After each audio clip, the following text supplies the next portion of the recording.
Oh, I don't pay for suits. My suits are on the house, or the house burns down. Welcome back to the Red Right Hand Podcast, the show that covers each and every episode of the BBC/Netflix hit show, The Peaky Blinders. I'm Josh. And I'm Curtis. And we are back for Season 2, Episode 1. The show kind of starts with some cliffhangers we got left with at the end of the first season. What happened between Grace and Campbell, kind of the choice that Tommy made to stay or go. Although I feel like it's obvious at the end of the first season that he's not going anywhere. I don't know. I mean, look, it is Tommy Shelby. This show could end after the first episode of Season 2. It's just like him touring America with her. That would be Their so lives, lame. ended so happily. Everything was great. Well, there's really only one section for the whole episode. It's what was and what will be. In the beginning of the episode, we kind of just recap the end of Season 1, and we get kind of the answer to that cliffhanger of what happened to Grace and did Tommy stay or go.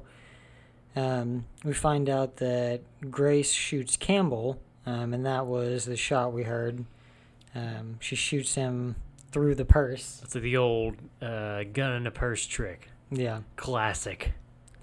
And I don't know, that's probably why some stuff happens later on, but I just wondered how much force she had with her tiny pistol through that purse. Just it doesn't feel like a lethal shot.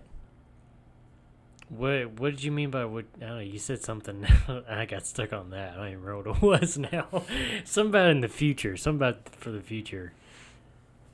Yeah. We get an instant replay on that real quick. It's the fact that it's a non-lethal shot. Oh, okay. Gotcha. I get what you're saying. But she leaves Campbell there on the I don't know, what is that? Some kind of The train depot. Yeah, at the train depot. Toot, toot. And then she presumably skips town.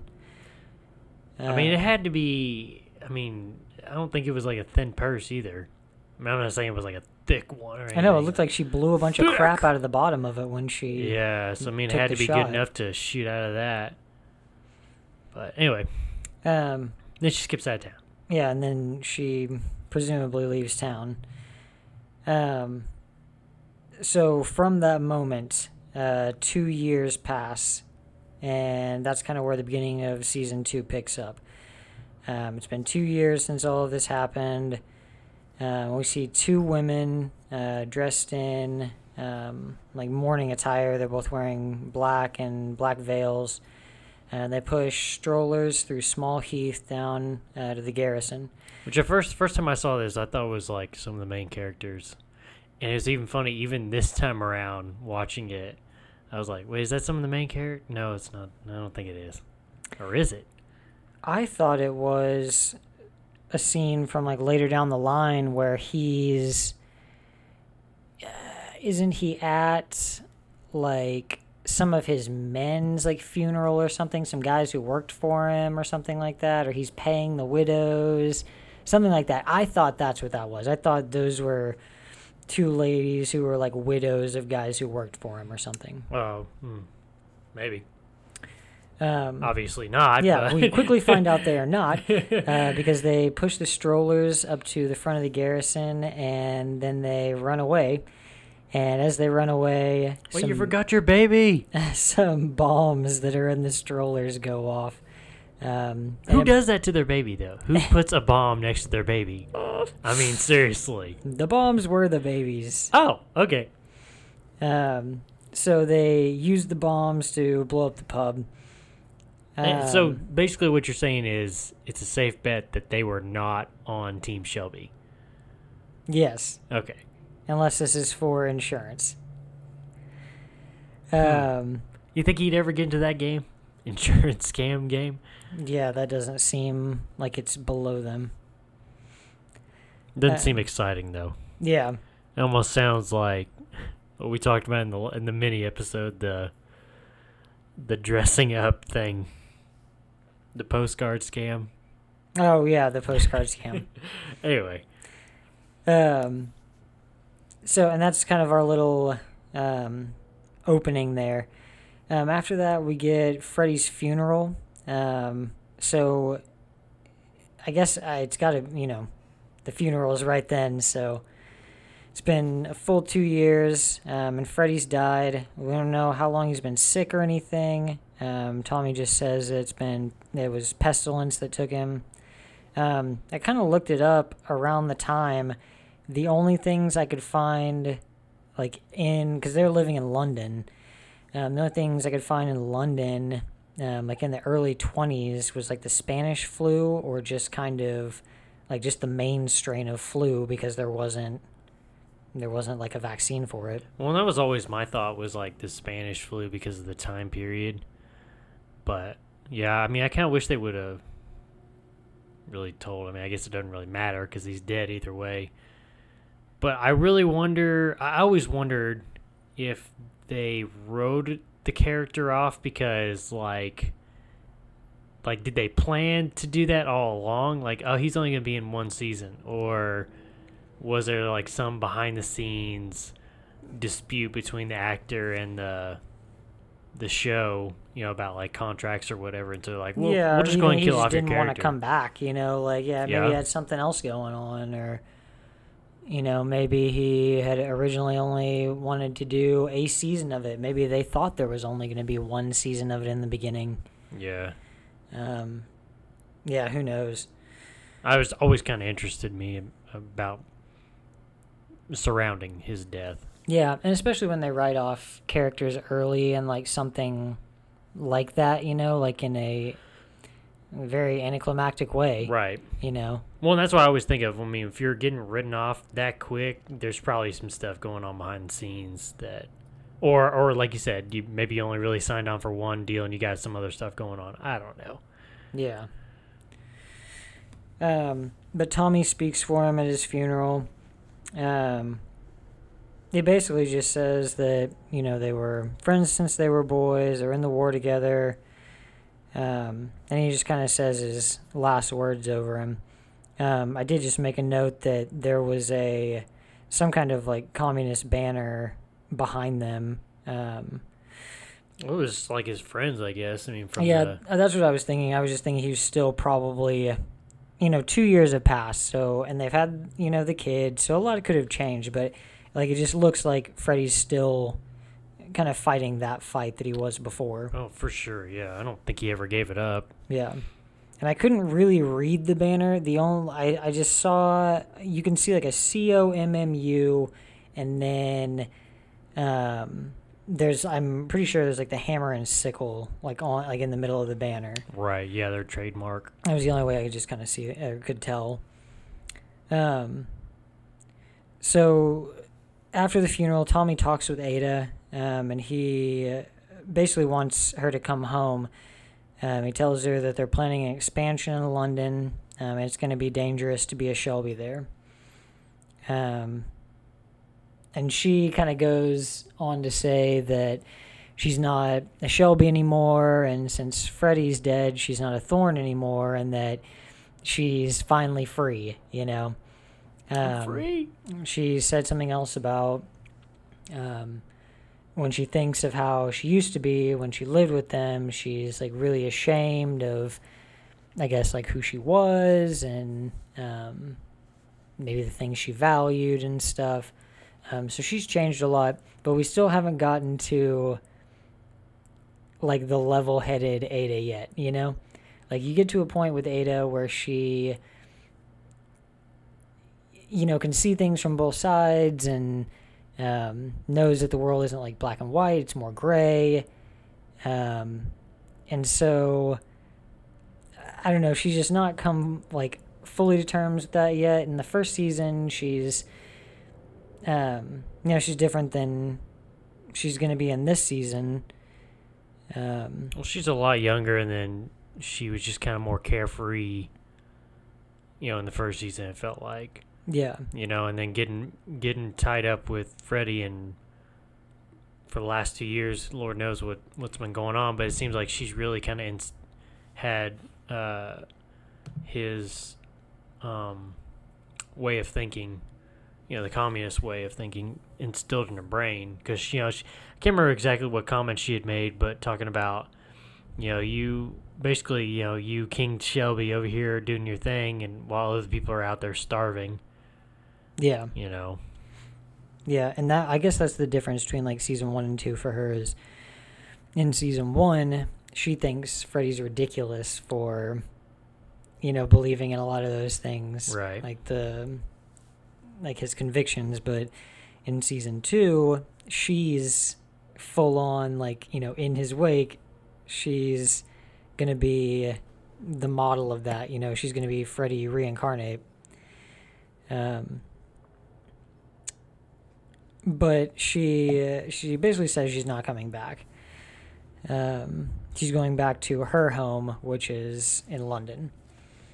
And so Polly comes up, and Tommy says that she's not going to come home.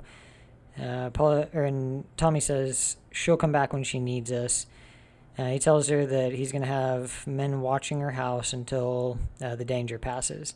And then the other quote I put in there was from Polly, and she says, "Till the danger passes, that'll be the day."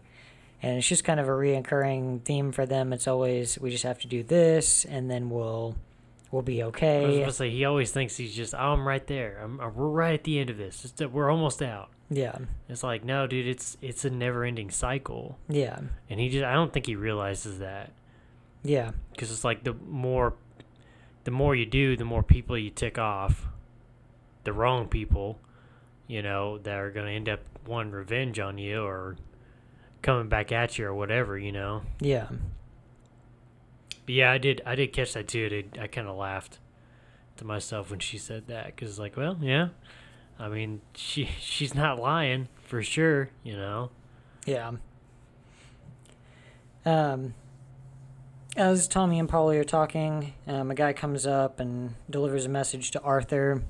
And he tells him that basically what happened at the garrison. The pub's been blown up. When they go back to the garrison, they're kind of examining the scene. Moss is there. Police chief? I don't know if Moss is chief. I guess he is. Police really chief said. Moss. Yeah, but he's the guy in charge. So. Okay. He's there, and he and Tommy talk about. Did they call Campbell chief of police? He was inspector. Inspector Campbell. Okay. Yeah. So you think that? What's his name? I just lost his name. Not Campbell, the other dude. Moss? Yeah, Moss. You think he's always been the chief of police? Or are you saying you think he got a promotion in those 2 years? No, I think he probably was the chief of police. I guess I should say you think the Shelbys promoted him in 2 years. No, I mean, I think he was the head of the department before. He was the one who was always coming in to, like, deliver all the messages to Campbell. Right. Like, he seemed like the guy in charge. Right. Yeah. But just kind of by the way they're talking, and Tommy pays him, it's just going to be kind of obvious, this season, how much Tommy has control over the police, especially just right there in Small Heath, Well, and he shows it pretty quick when, not trying to jump ahead, but like when he comes up and Moss is kind of giving him the overview of it all, and he basically just, he hands him money and says, "You can go." Like he's his boss, Yeah. So. So Tommy goes to, so I guess, they're examining the scene, and Polly finds green confetti, in the ashes of the pub. And that green confetti was in those bombs that they set off. And it's just kind of a calling card. It's kind of a weird calling card.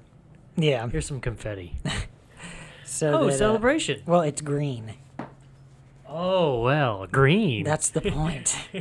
Whoa. Well, then if it's the who we think it is, because I don't want to give it away just yet, then why wouldn't it be other colors with the green? You know, like white and orange. Yeah. I don't know. That might be too obvious. I think they already knew who it was, they're though, going man. for some subtlety. Okay. I mean, it's not like you had to wait like 3 or 4 episodes to figure out who it is, but... Yeah. So Tommy goes to the Black Lion pub. It's an Irish pub. And I don't know why all the... First of all, why are there so many Irish bars in Birmingham? Like, that seemed odd to me. Well, let me ask you real quick. Do you know, in retrospect... Well, no. I don't even know if that's the word. Do you know where London is? In relation to? In relation to, there you go. In relation to Birmingham? Or opposite, whatever you want, however you want to say that. I mean, I don't know what direction it is. Like, see, where they're from each other. I always thought London was kind of more centered in England. Mm-hmm.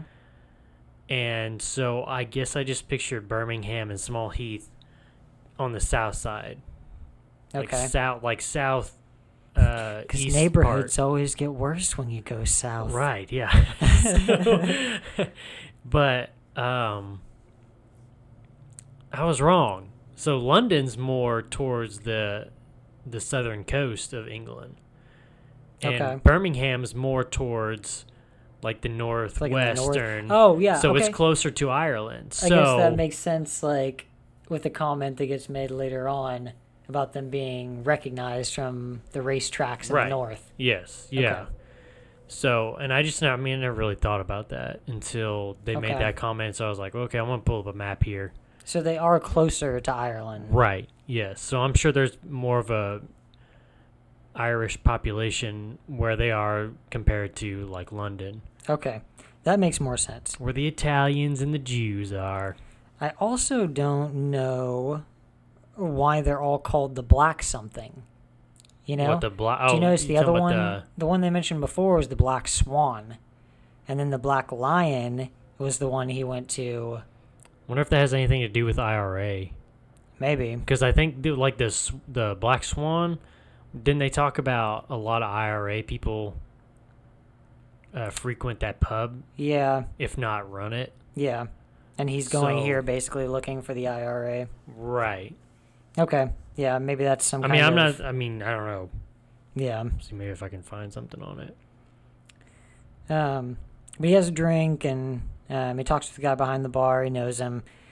And a kid comes in and asks for Tommy, but asks which one of them is the Peaky Blinder devil. Which one's the Peaky Blinder devil? So Tommy follows the boy out. He's following him through a maze of back alleys, and finally the boy leads him into a factory. I'm not really sure what was going on there. They had, maybe it's some kind of butcher. They had because there was kind some of like meat hooks and stuff. Well, wasn't there some? I thought there was at one point there was like some animal hanging up somewhere. I thought. Yeah. Maybe I'm thinking of a different scene. But that's where he finally gets taken by the Irish.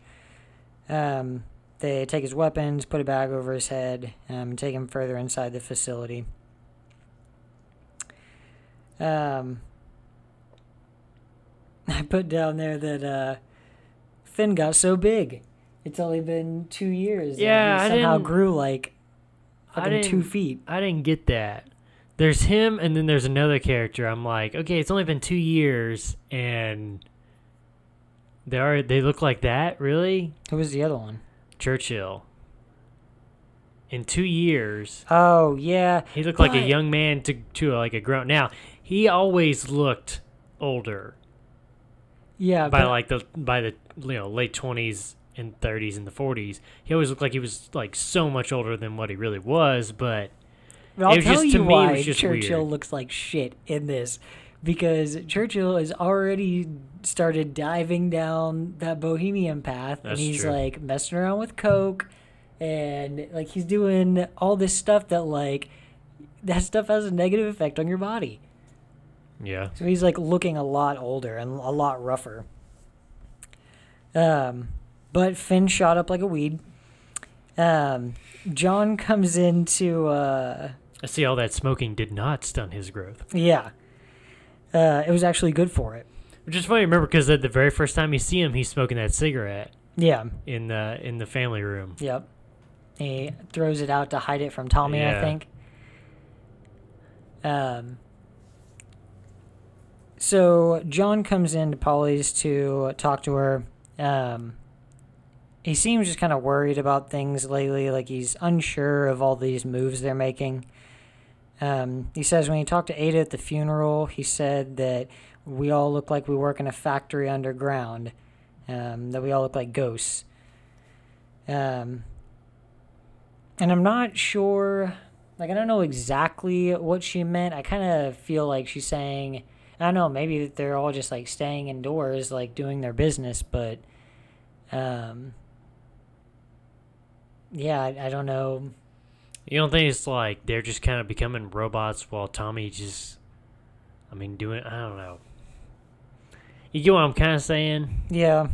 Like, he's leaving them out of a lot of stuff. Of course, again, we don't know what's been going on, in 2 years. Obviously, he's planning this London thing, and I don't think he really knows a whole lot of, or I don't think any of them really know, like, really what's going on. They may know some details, because obviously some of them are kind of reluctant to really want to do it. But, again, it's Tommy. He always kind of leaves people kind of in the dark about a lot of stuff. He just kind of gives you the need to know, we're going here, we're going to do this, whatever. Yeah. And Polly doesn't really offer much to him. She just basically tells him he's got to get his shit together. So Tommy gets sat down with the Irish. That was quite a maze he had to go through. Yeah, and it was kind of funny because when you see that, I don't know, it just seems like he's like, slow down, man. I can't run that fast. Hold on, wait a minute. Just slow down. Wait a minute. Where'd you go? When he's following that boy. And it's a whole montage of him trying to keep up with that kid through the street, all the way to where they pick him up. He's almost like he's like refusing to run too. He's like, I'm not running, dude. I'm not. Yeah, he does like a power walk. Exactly. To try to keep up with him. It makes me think. This is a weird example, but it makes me think of. I remember when I was in school, and because we went to the same high school. There would be like times when, like you're walking across big open area, like there's no covering or whatever, and it's pouring down rain. But it's like, I'm not gonna run in my backpack because my backpack's gonna be like slinging all over the place. Yeah. So it's like I refuse to run, man, with this thing on. I don't know. For some reason, it made me think of that. Okay. Sorry, just reliving horrible childhood memories over here, apparently. Don't mind me. Tommy gets sat down with two Irish. We got to presume they're IRA, just kind of going into this. They kind of mock him for being big bad Tommy Shelby, who doesn't show any fear in the face of danger. Well, and they use the intimidation of, we know stuff about you. Yeah. And he kind of flips it on them and starts mocking them. He says, I heard that the king offered you a peace, but now you're just busy fighting amongst yourselves. And that's, the peace treaty between England and Ireland was signed in 1921. And then 22, war breaks out between those in favor of the treaty and those against the treaty. It was like planned all along. And it's just like it's an Irish civil war. It's basically the IRA against the new Irish army, the new Irish. So yeah, something like that. I don't remember exactly what they call them, but yeah. But so he's basically mocking them for that.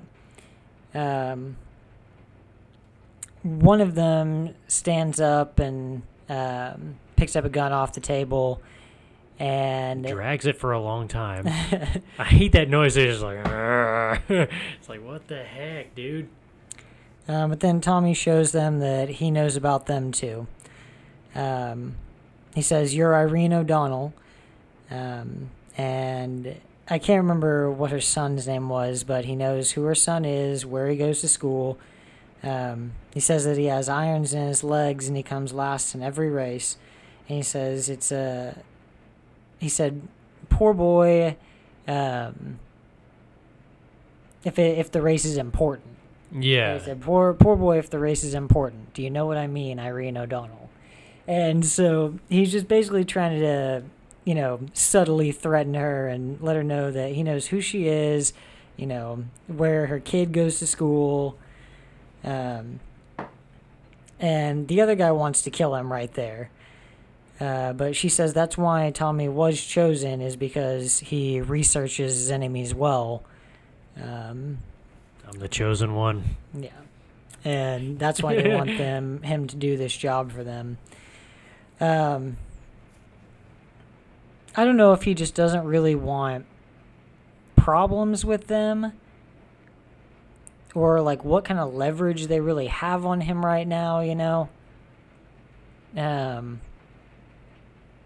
just seems like he kind of rolls over for that pretty easy, I mean, I think to him it's like it's an inconvenience that he has gotten mixed up in the IRA. Of course, goes back to taking the guns. I mean, if he didn't take those guns, then he probably would never run across the IRA, and they would have done their thing, and he would be doing his thing, or whatever. But I always look at it as like he accepts a job so willingly because he's going to figure out a way. He always figures out a way, it seems like, to use the situations that he is put in to his advantage. Yeah. You know what I'm saying? So like anything like this, he'll find a way to turn it around on them, for his gain. Or make it work out for his gain or whatever, Yeah. This is Thomas Shelby, bro. Do you even know who he is? But we basically see that he agrees to it.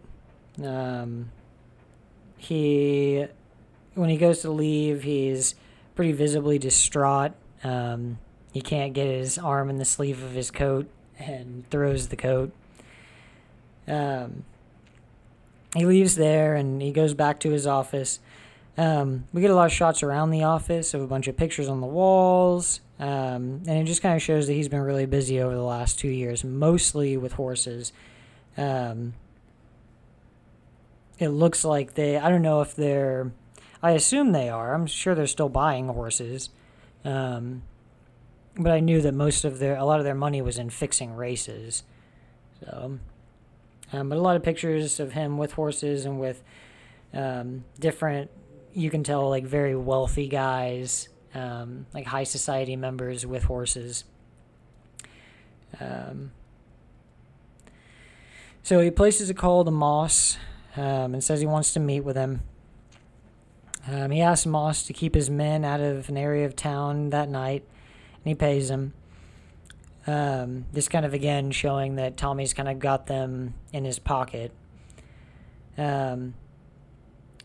Moss tells him that he's got another piece of information for him. That an old friend of theirs, Inspector Campbell, is going to be passing through town. He says that he said he's head of some secret department now, but we know his rank has changed from inspector to major. But Moss says he doubts he'll bother with the likes of us, just being kind of low on the totem pole there. Famous last words. Yeah, because we know that Campbell can hold a grudge.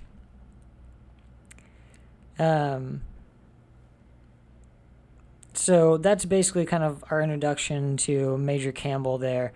We get Major Campbell walking through a prison. We can tell he's got the wound from being shot by Grace. He's got a limp, and he carries a wolf's head cane now. There's a man in the prison who's claiming that Campbell's department had him carry out a murder for them, and that if he kept his mouth shut, he would receive a last-minute pardon.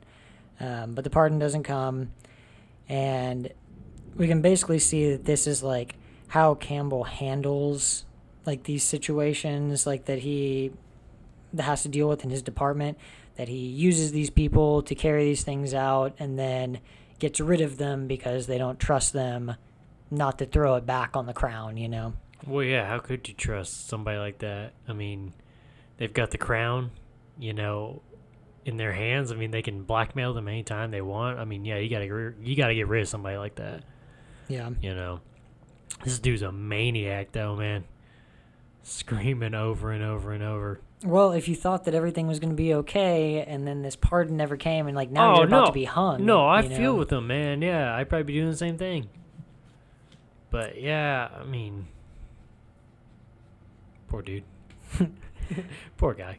And yeah, this basically just kind of gives us a look at who Campbell is right now, the lengths he's willing to go to. This guy he's talking to down there, who's a senator, I think. Governor, I don't know, but is he an actual governor though, or are they calling him that? Well, I'm just wondering if he's actually like I don't want to say warden of the prison. Yeah. But I mean, you're talking about England too, so they have they have different names for different stuff that we would call something else here in America. You know what I'm saying? So yeah. I mean, heck, they have their, I don't even know if they still do it, but they have their judges wear wigs. Those big white wigs. Yeah, I don't think they do that anymore. It's goofy, man. They should bring it back, man. But it would be hip with the kids now. But he basically threatens that guy and tells him that if he says anything about this, that he knows where he lives. So the same thing would probably just happen to that guy. Oh, got some thunder out there. Was that what that was? So from there, we've got Finn going to get Arthur from the gym. And this Arthur is just kind of ripped, dude. Oh God, the most like ripped you could possibly be. I mean, he's always been like skinny though. That's the thing about it. Yeah. So. But he's definitely got low body fat, man, because you could see some of those muscles moving. Yeah. So. This is kind of our introduction to Arthur for the season. It's clear he's starting to slip a little bit. Slip? He looks great. Yeah, he's staring off into the void. Yeah, but he's doing jumping jacks like a normal human being. Or not jumping jacks, jumping rope. Yeah. 2,000 of them, by the way. Yeah, he finishes with 2,000. What was the guy tell Finn though? He just got done with the boxing match. Yeah. And he was boxing an apprentice. Yeah, and I can't remember how he put it, but he said he had to take most of the apprentice away in a bucket. In buckets, yeah. Yeah. So Arthur's definitely coming a little unhinged. Mad dog. Yeah. So Finn comes to get him to take him to the family meeting. At the family meeting, they're waiting for Tommy to get there, and John basically takes the time without Tommy there to express some concerns to everybody about their expansion into London. He says that he sees the books, he takes care of all that, so he knows how much money they're bringing in. What do you say, £150 a day? Yeah, £150 a day. Yeah. So he doesn't see any reason for them to be taking these big risks in expanding into London. Because I don't know, what's 150 pounds? I wonder, equivalent to like our money. Well, and even today, you know. Well, that's what I'm saying. I was like trying to figure out like what it is like equivalent to ours today, and then take that number.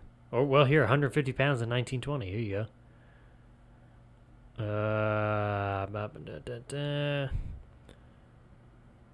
100. Well, I don't even know what that is though. 100 pounds in 1920 is worth 4 million, or no, 4,584 pounds today. Which I don't know. Yeah.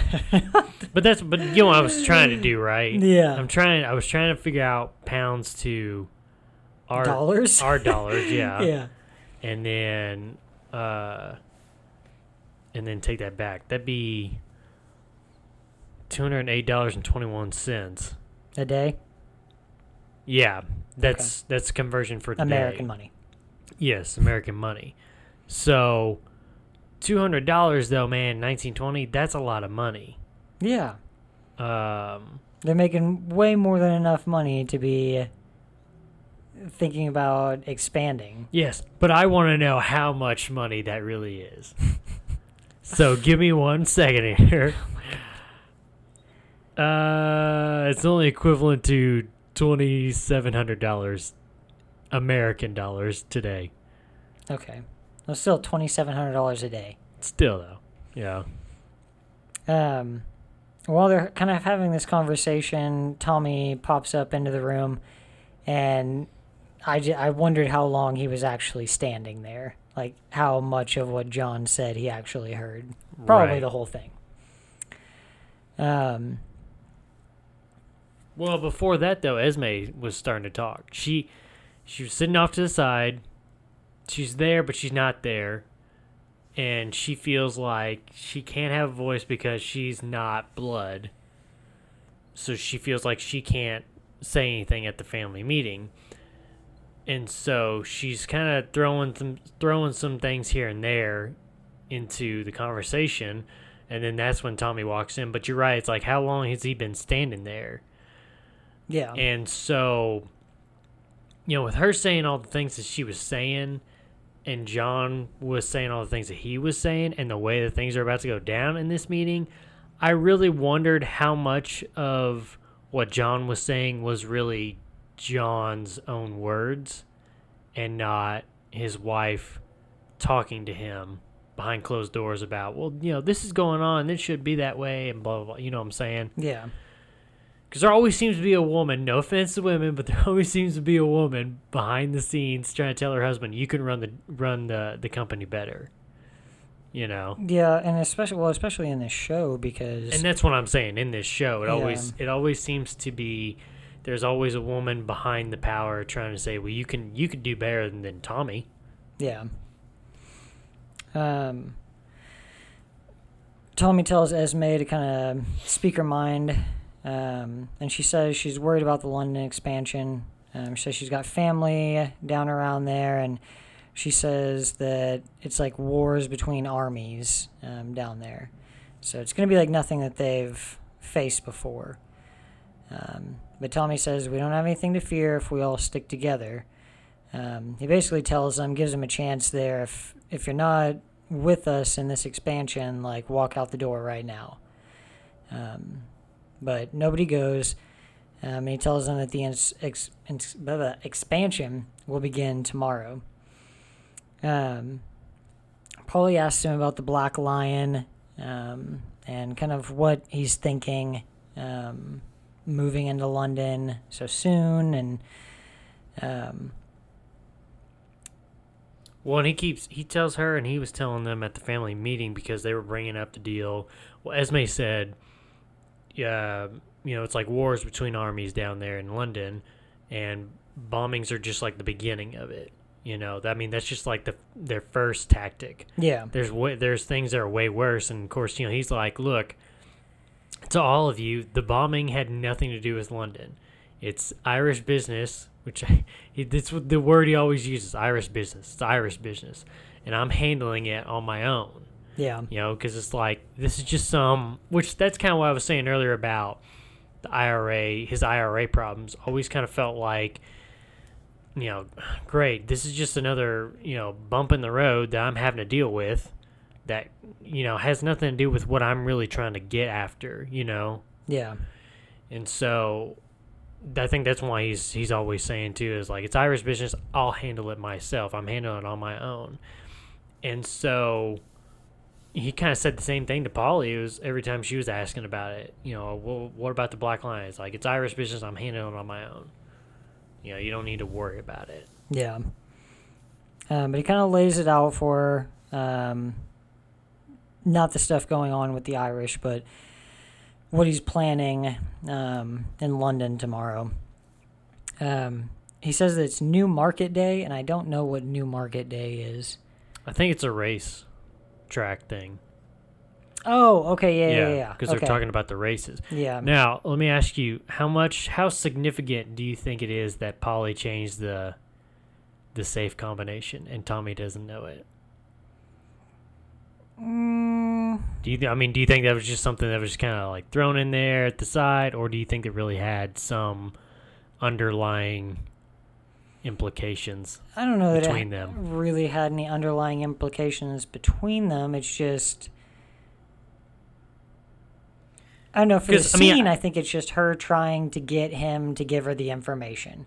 You know, because she gives it to him. She gives him the code once he tells her what's going on. Right. I'm not talking about that, though. I'm just saying, like, the fact that she changed it at all and didn't even tell him. And I think one of the things, too, is, like, they're all kind of, again, going back to, like, what John was saying about getting 150 pounds a day, they're all kind of like, why are you wanting to go with this London business when we're making it good with the racetrack stuff right here? You know, it's like, why aren't you focused on that instead of trying to keep going further and further and further? You know what I'm saying? Yeah. Because she's still running. I would almost say that she's kind of head over the racetrack operation right now, at least because he's so busy with his London stuff, and then now the IRA. So I don't know. I was always kind of curious at that scene because he's very frustrated about it. Of course, he's frustrated the fact that she won't give it to him until he, you know, tells her what's going on, you know, what she wants to know. But I don't know. I just wondered what you thought about it. Yeah. He tells her that his plan is basically to try to ally with the Jews in Camden Town so that he can get a foothold there, and they can make a move on starting their business in London. Polly hits him with the quote that your mother said it's his cleverness that will get him killed. And that's just kind of a general Tommy umbrella that you kind of feel about him the whole series, is that he's so smart that it's probably going to get him killed, you know? Right, yeah. So from there, we go over to, I guess this is... I think it's back to his office, isn't it? Or, well... I'm not really sure where it's not it her is. place, though, man, because she asked about the typewriter. Yeah. And she said, I have one myself at home. Yeah. So obviously it's not her place. I don't know. You don't think it may be like the office, like the not his big office that, you know, we were talking about earlier, but like the racehorse office, the betting parlor, I guess. Oh, you could call yeah, it. yeah. Maybe one of those little side offices or something. Yeah. But it didn't. I mean, it didn't look familiar. Yeah. Of course, it was dark too, so I don't know. But so Tommy bangs Lizzie, and yeah, like you were saying, afterwards she says that she's been practicing with a typewriter that she got. She's been doing an what'd you say, foreign correspondence course or something like that. I can't remember what she said. Yeah, I think that was that. But just a little bit of a foreshadowing there. Like, that scene is so just freaking gratuitous to, like, set up, you know, stuff for her later. But Well, it's a new season, so you got to remind the people who her character really is. yeah, for sure. I guess so. Yeah, she's only in like one episode in the first season. Yeah, that one where Tommy was trying to. It was where John wanted to marry her. Yeah. And so when he's getting ready to leave, he pays her, and she says that she wishes he wouldn't pay her, like they were just ordinary people. And again, just kind of foreshadowing there. So we get a little scene with Polly here. She goes to see a fortune teller. It's kind of a weird, ominous deal. Like, she goes into this place and she sits down with a couple of the people who are there, and one of the new ladies there is trying to reach out to her dead husband, and Polly's trying to reach out to her daughter.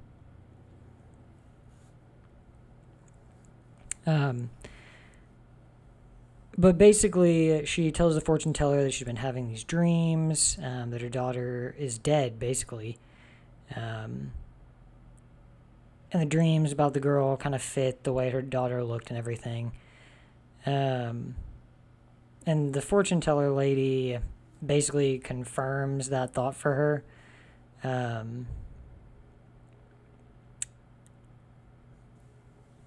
And it's just, I mean, I think later down, I think a little down the road, we find out that, like, her daughter has, like, died, you know? Yeah. But, yeah, just, I mean, she went to see a fortune teller, so it's not like this lady knew her daughter, you know? So in my head, it wasn't a confirmed there. No, I don't. Definitely not. So we get kind of what I guess the task that the IRA had set out for Tommy there. We've got Tommy at night watching a blacksmith kind of off over in the shadows. This episode, the music is super PJ Harvey heavy, but this is the only song in the episode that isn't PJ Harvey. And it's a cover of Danny Boy by Johnny Cash, which is just awful. Oh, Danny Boy, the pipes are calling. So bad. It's like he puts so much like twang on it. It sounds so like country Danny Boy. Right, yeah. Well, kind of like you had mentioned it earlier.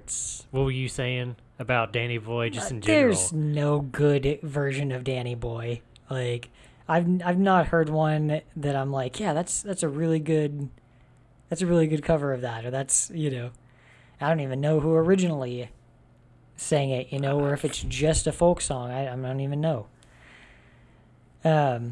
But Tommy watched the guy for a while, and whenever he's finally kind of by himself, Tommy just steps out, raises a gun. He says the man's name, which is Eamon Duggan, and he shoots him in the head. I always kind of find that funny in, like, old stuff like that. They come out and be like, when they're going to kill somebody like that, they announce their full name. Like, they're wanting, are you Eamon Duggan? Why, yes, I am. Okay, good. Here's a gun to your head, man, you know, whatever. And it was funny to me because, like, he says that, the guy doesn't even get a chance to, like, reply, well, yes, you know, whatever, and it's just, like, dead. It's just like, what if you shot the wrong dude? Yeah. What if that wasn't, what if that was, like, his twin brother? That is one thing that really bothers me, is a lot of times they just say the guy's name. They don't even wait for, like, a response. Right. They just say his name and then kill him. Of course, like, I mean, if the people who are, you know, going to get shot kind of catch on to the idea of, well, they're going to ask me my name. If I don't respond, then I'm safe, because they won't shoot until I confirm or deny. So I'm just going to wait it out. Yeah. Take a vow of silence here, you know. Okay. And the next thing you know, he's just kind of going about his day. He's waking up in the morning. Tommy's still there with his gun. He's cooking breakfast. He's going to get groceries, you know, whatever. So the next morning, Tommy picks up John and Arthur. Arthur's been taking this medicine to basically calm his nerves, mellow him out. I think Tommy says later that's mostly just opium. Opium and something up. Brim something? Brimfoil? I can't remember what he said. But he pours it out. He basically wants Arthur in a violent state. I need you fast, not slow. Yeah. Esme goes to Polly to basically tell her, hey, the first thing she says is, you're against this London business just like me, right? But she basically just wants to let her know that the fortune teller is a scam, and that people are talking about it, that people know that she went there. Well, and she announces at the beginning, it's like, okay, so she says the deal about the London thing. Polly obviously ignores her and starts talking about the new market race day. Yeah. You know, about, well, this is our horse and, you know, yada, yada, whatever. And then it's like, the part that always gets me, Esme's like, you know, Polly, it's none of my business, but, and I'm like, if it's none of your business, then why are you talking about it, man? Then don't say anything. Yeah. You know? I don't know, her character's always, I mean, it's like she wants to fit in, she wants to be part of the family, but she knows she can't, you know, in the way that the Shelby family is, you know? Yeah. Well, yeah, and she's pushing back against them a lot. Right, yeah.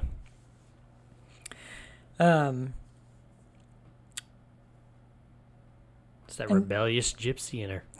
Yeah. And Polly gets pretty upset. She throws Esme up against the wall. She pulls a knife on her. Once she figures out that Esme knows everything, that's when she gets pretty violent with her. She basically makes her tell her everything that she knows.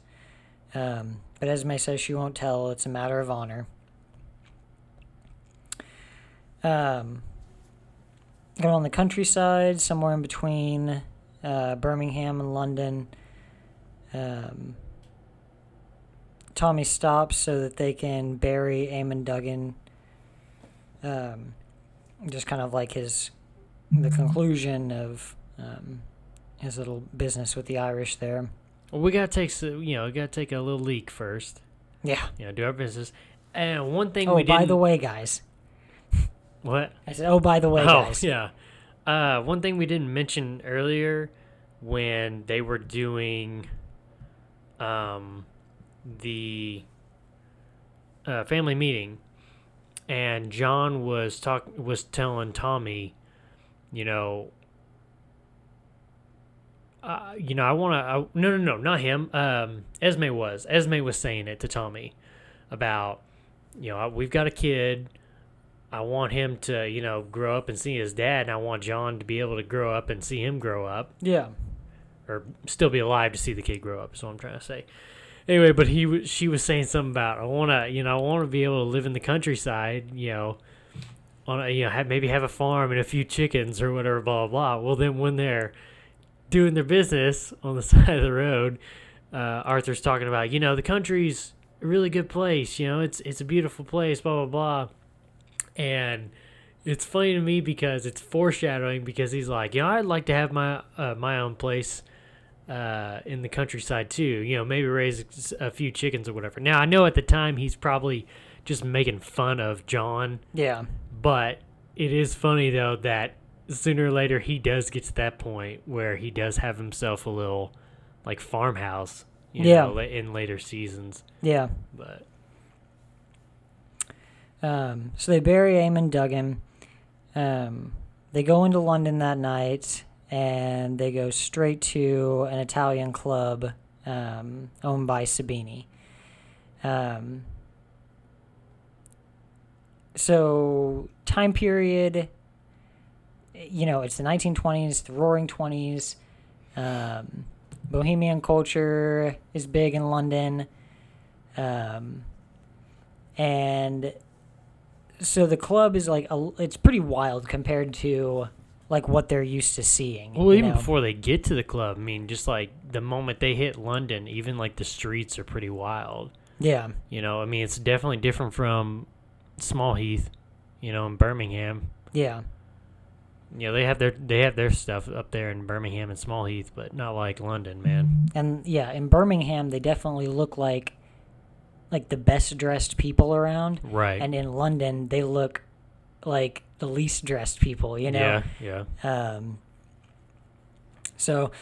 But they go into Sabini's club. Basically, they're going to try to start some trouble. Tommy's going to try to make a move so that Alfie Solomons and the Jews want to ally with him, He's choosing a side. Yeah, he's picking a side because they've been fighting this war in London for, I don't even remember how many years they said. Yeah, I don't remember. But they basically, a guy comes over and he says that, I don't know, some kind of like concierge or something, I don't know what. Oh, I thought he was just like the manager. Kind of like that, yeah. Okay. He made me think of like the manager of the place or something like that. Yeah. He said they've been recognized. They've also noticed that there's Sabini's cousins in there watching them. Several people from his family. And so basically a fight breaks out. They get asked to leave, and somebody throws a bottle and yells "peaky scum," and a big fight breaks out. I love it when they do that. Tommy just slams on the table, like, "All right, enough's enough." Yeah. It's really reminiscent of the fight they have with the Lees in the first season, like the first or second episode. Right. But you get the same brutality from that fight in real time because the other one was in slow motion. Right. Yeah. And this one's in like real time. So it gets pretty rough. Tommy takes off the hat, cuts a few guys in the mouth and the eyes. So they fight with Sabini's men until the guy who's the manager, I guess, fires off a shotgun. Tommy kind of calls him out, saying he's not going to shoot them. And he gives a little speech as they're leaving the club. And I guess it never really hit me until like the most recent watch through, but I feel like that was like the speech is meant for the Jews, like so that it will like find their ears, like it's very Old Testament, like with the Jews, those of you who are first will be, or those of you who are last shall be first, and those who are downtrodden are going to rise up. Oh, I never really thought about that. Yeah, they're like it didn't really hit me until the last time around. It's like I finally yeah kind of noticed. It's pretty interesting, actually. Yeah. But he gives a little speech on their way out, and he says, "You know where to find us." So they're picking a side. They're making a move in London, and they're trying to make some allies while making some enemies.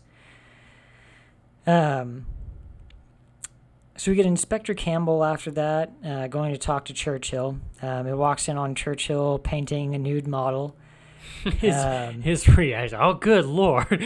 Yeah, because Campbell is super straight-laced, and yeah. At this point, Churchill is starting to kind of fall down into the bohemian culture there. He even asks Campbell, he says, "You're a stranger to all this, aren't you? Like the cocaine, the dancing, all that stuff."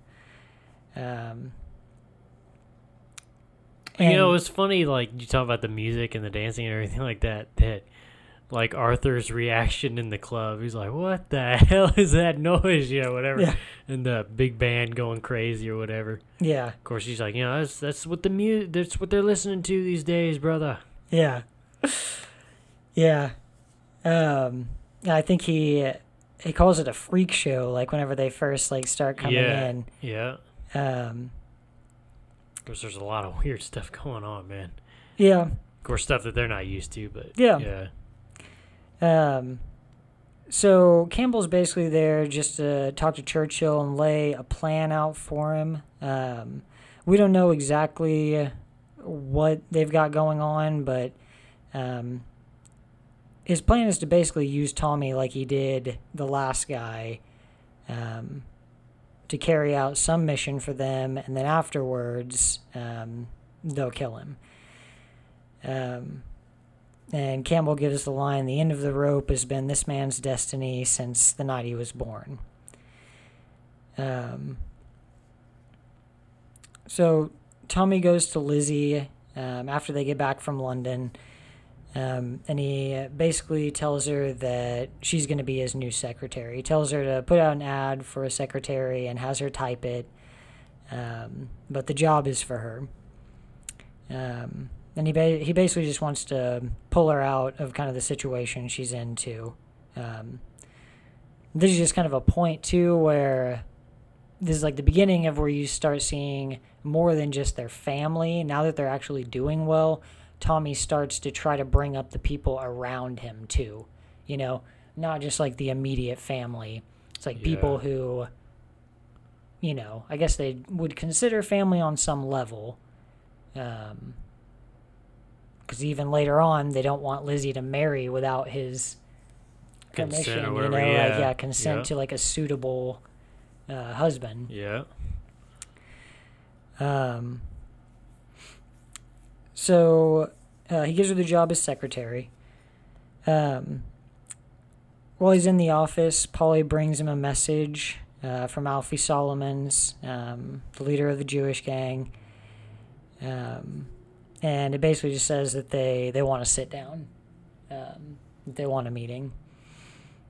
Tommy goes out to the garage. I like the message though. Let us break bread together. Yeah.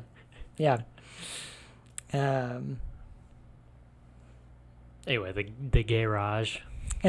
Tommy goes out to the garage, and he's attacked by Sabini and his men.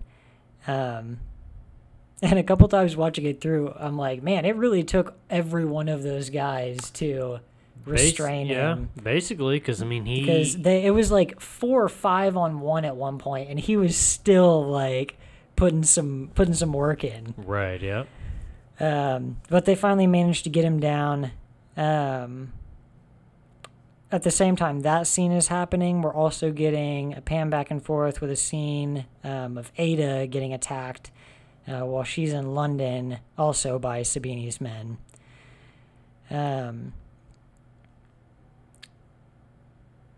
Sabini basically lets Tommy know how much he knows about him. They knew right where to find him. He knows that Tommy has gold fillings because he tells one of his guys to cut them out. This is crazy. I mean, like, I get that everybody knows people that know things about other people. You know, they have informants or whatever, but this is all like pre-Facebook and everything, so you can't like Facebook creep on people to figure out their lives or their stories or whatever, or if they have a gold tooth. So I mean, something like that. I'm like, dang, how does he know? And like, where are these people that they're finding that know like these small details like that? You know. Well, I mean, did they keep any kind of? I'm sure they kept some kind of dental record back then.